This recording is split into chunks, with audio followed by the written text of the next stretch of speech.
சுவாரஸ்யமான மற்றும் ஆச்சரியமான சம்பவம் தற்போது சமூக வலைதளங்களில் வைரலாகி வருகிறது. அதை பார்ப்பதற்கு முன்பாக நமது சேனலை சப்ஸ்கிரைப் செய்துவிடுங்கள். ஒரு ஆற்றின் நடுவில் நின்று ஒருவர் மற்றொருவருக்கு ஞானஸ்தானம் வழங்கும் காட்சி பலரின் கவனத்தை ஈர்த்துள்ளது. இது சாதாரண காட்சியாக தோன்றினாலும் இதன் ஆழமான அர்த்தம் பலரையும் சிந்திக்க வைக்கிறது.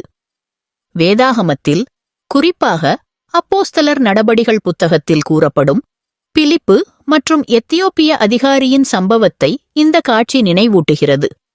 இடம், சூழல் அல்லது நேரம் என்பவை இல்லாமல் கூட விசுவாசத்தின் வெளிப்பாடு எங்கு வேண்டுமானாலும் நிகழலாம் என்பதை இந்த நிகழ்வு தெளிவாக காட்டுகிறது.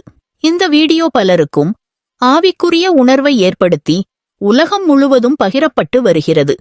இப்படியான விசுவாச சாட்சிகள் மனிதர்களின் உள்ளங்களை தொடும் சக்தி கொண்டவை என்பதில் எந்த சந்தேகமும் இல்லை.